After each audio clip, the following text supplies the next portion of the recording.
आपकी एक सब्सक्रिप्शन हमें बेहतरीन वीडियोस बनाने का हौसला देती है। चैनल को सब्सक्राइब करें और बेल आइकन भी साथ दबा दें। हेलो दोस्तों, मेरा नाम फहद है और मेरी उम्र 25 साल है। मैं कराची के एक छोटे से अपार्टमेंट बिल्डिंग के चौथे फ्लोर पर रहता हूँ। मेरी जिंदगी मज़े है, सुबह दफ्तर, शाम को थोड़ी पाक वक्त और फिर अपने कमरे की खामोशी। इसी बिल्डिंग के पहले फ्लोर पर एक फैमिली रहती है जिन्हें सब लोग रिहाना कहते हैं। उम्र तकरीबन 47-78 साल होगी। नर्म मिजाज, समझदार और हमेशा आहिस्ता बात करने वाले। मैं उनसे ज़्यादा बात नहीं करता था, मगर सलाम दुआ तो हमेशा रहती थी। रिहाना के शौहर बेमुख नौकरी करते हैं, साल में एक बार ही आते हैं। बाकी सारा वक्त अकेली घर संभालती है। उनके बच्चे नहीं हैं, इसलिए घर में अक्सर तन्हाई रहती है। कभी कभार वह बालकोनी में खड़ी नजर आ जाती हैं और सलीम उतरते हुए मुस्कुरा कर कहती हैं, बेटा कैसे हो। बस इतना सा टापा होता था। एक जुम्मा का दिन था और मैं छठी पर था। कमरे में बैठा यूट्यूब वीडियोस के लिए स्क्रिप्ट तैयार कर रहा था कि दरवाजे पर हल्की सी दस्तक हुई। दरवाजा खोला तो सामने रिहाना खड़ी थी। उनके चेहरे पर हल्की सी संजीदगी थी, जैसे कुछ कहना चाहती हो मगर अल्फाज सोच रही हो। फहद बेटा, एक बात पूछनी थी, अगर मसापा ना हो तो। उनकी आवाज़ में वही नरम थी जो हमेशा मुझे अच्छी लगती थी। मैं मुस्कुराकर बोला, एना। वो थोड़ी देर रुकी और फिर बोले, आज मैं माई के पास जा रही हूँ। कुछ ज़रूरत है उनकी तबीयत के लिए, बस थोड़ा सा सामान ज़्यादा है। सोचा तुम्हारा साथ ले लूँ, अगर तुम्हें कोई मसला ना हो। एमे फ़ौरन बोला, जी एब क्यों नहीं, मैं चलता हूँ। कहाँ जाना है। हैदराबाद बस से जा रही हो, उन्होंने आहिस्ता जवाब दिया। मुझे हैरत भी हुई कि वह अकेली जा रही है और खुशी भी कि मुझे उनका साथ देने का मौका मिल रहा था। मैं जल्दी से अपना मोबाइल, चार्जर और पर्स उठाकर बाहर निकला। पहले ही सीढ़ियों उतर रही थी। मैंने उनका बड़ा वाला सूटकेस थाम लिया। ने शुक्रिया कहा। ओ अरे यह क्या बात हुई, आप अपनी समझी मुझे कैसे जाने दी। हम दोनों बस में बैठ गए। बस का दरवाजा बंद हुआ तो ने एक लंबी सांस ली। शायद घर से निकलते ही उन्हें सुकून मिला। मैं उनके चेहरे की तरफ देख रहा था। वह खामोश थी, मगर आंखों में एक थकन सी थी।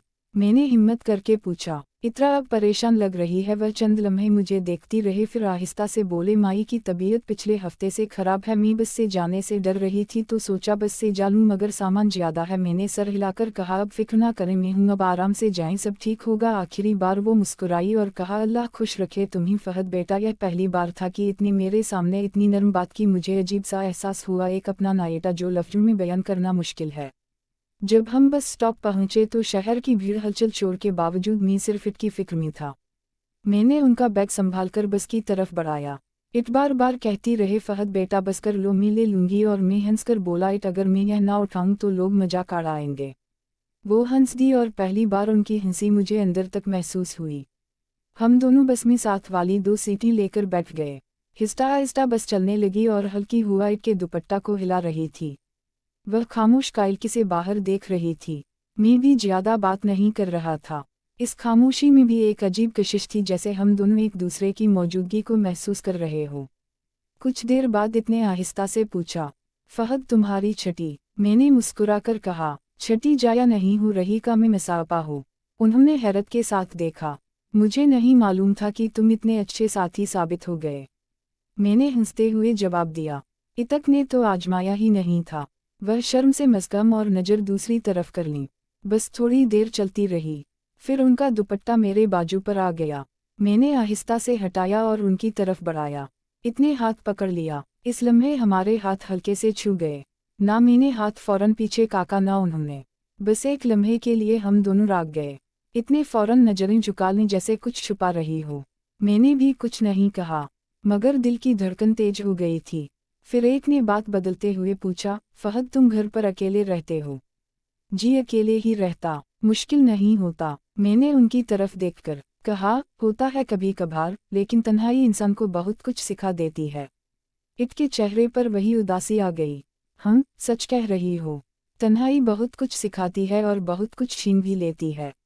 मैंने फौरन माहौल हल्का करने के लिए कहा, इतबा जो खुशबू लगाती है वह आज भी चहलकदमी में महसूस हुई।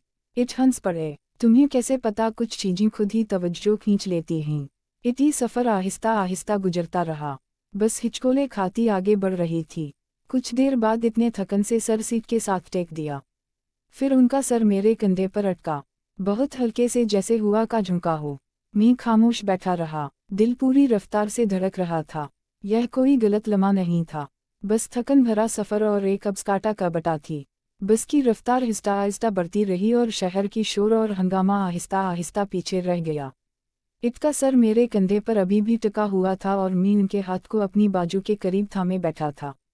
बस के अंदर खामोशी थी, लेकिन वह खामोशी कुछ कहना भी थी। अल्फाज की ज़रूरत नहीं थी, हर लम्हा एक दूसरे की मौजूदगी को महसूस कर रहा था।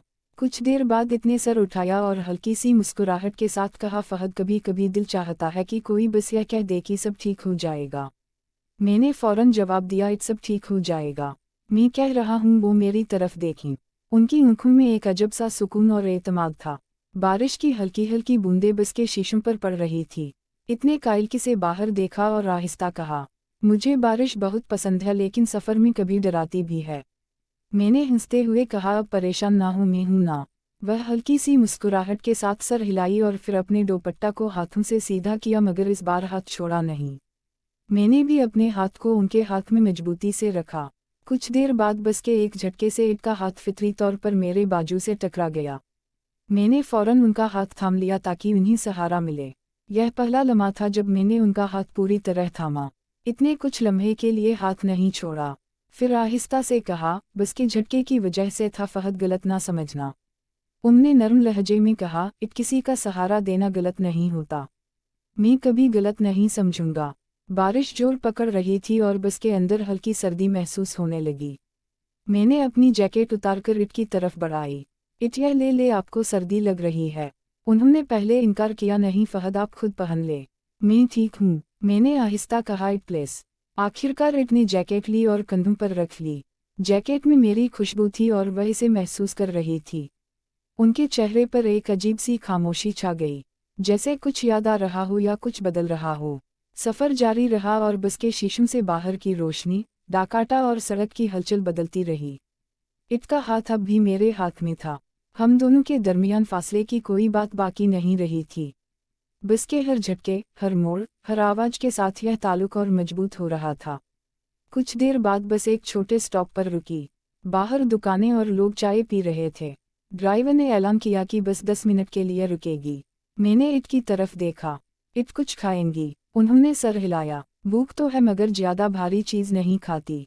मैं नीचे उतरकर उनके लिए गर्म चाय और 2 बिस्कुट ले आया। जब मैं वापस आया तो एक मुझे देख रही थी। शायद उन्हें भी मेरा वापस आने का इंतजार था। मैंने चाय पकड़ी और वह हल्की मुस्कुराहट के साथ बोले, फहद, तुम मुझे वैसे नहीं लगते जैसे बाकी लड़के होते हैं।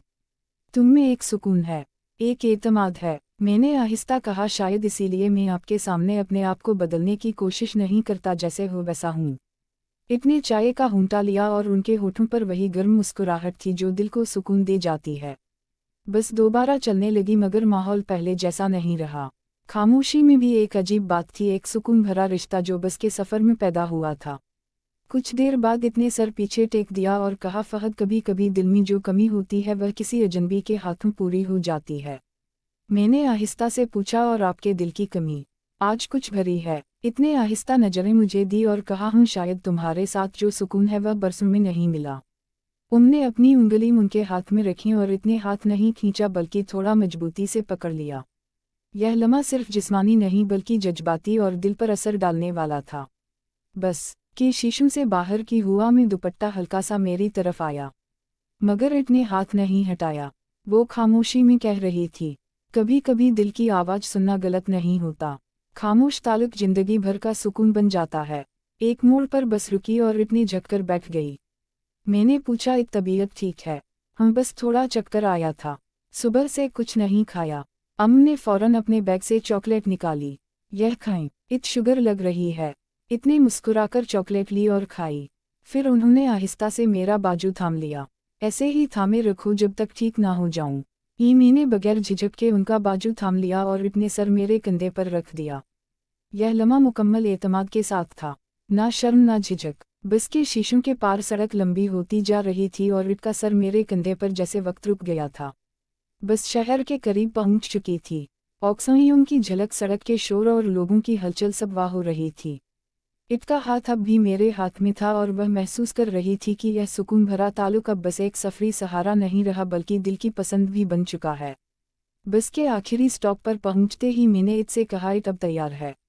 उन्होंने सर हिलाया और हम दोनों बस से उतरे।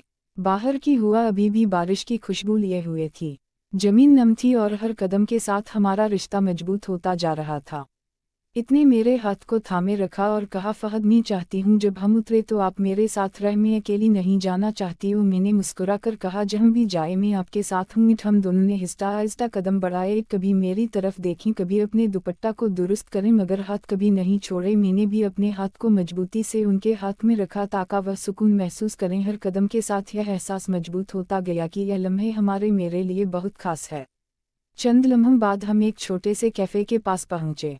इतने ने कहा, चलो थोड़ी देर बैठकर चाय पीते हैं। हमने एक खाली मेज पर बैठा। इतने आहिस्ता कहा, फहद तुमने जो भी आज तक मेरे लिए किया, मैं शायद कभी ना भूल सकूं। उमी ने उनकी तरफ देखा और कहा, यह सब मैंने अपनी खुशी से किया। अब के लिए सुकून और खुशी बस यही काफ़ी है। इतने आहिस्ता मुस्कुराकर चाय का घूंट लिया। उनके होठों पर वही गर्म मुस्कुराहट थी जो दिल को सुकून दे देती है।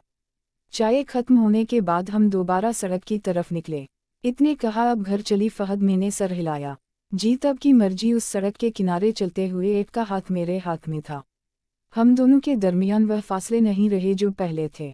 बस के अंदर जो खामोश कबटा थी वह अब बाहर भी हमारे साथ आई थी। घर के करीब पहुंचकर इतने मुझे घूर कर देखा और कहा, फहद आज के बाद हमें याद रखना होगा कि यह रिश्ता एहतराम के साथ चलता रहे। मैंने जवाब दिया, इत हमेशा आपका एहतराम हर लम्हा करूँगा। इतने ने मुस्कुरा कर कहा, तुम वाकई बहुत अच्छे हो। फहद हम घर के दरवाजे पर पहुँचे। इतने अपना बैग पकड़ा और फिर मेरी तरफ देखी। उनकी आंखों में एतमाद और नरमी थी जो पूरे सफ़र में बरकरार रही।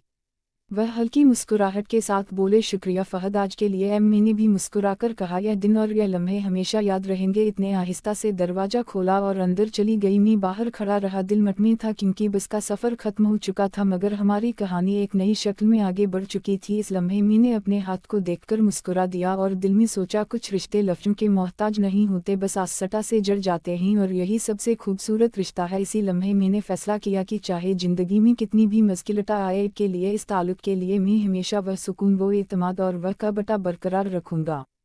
यह दिन हमारे लिए एक नया आगाज़ था। न सिर्फ एक सफ़र का इख्तिताम बल्कि एक ताल्लुक़ का आगाज़ जो दिल में खामोश मगर गहरी असर छोड़ गया। इसके साथ यह लम्हे हमेशा याद रहेंगे क्योंकि यह ताल्लुक़ सिर्फ जिस्मानी नहीं बल्कि जज्बाती और दिल पर असर डालने वाला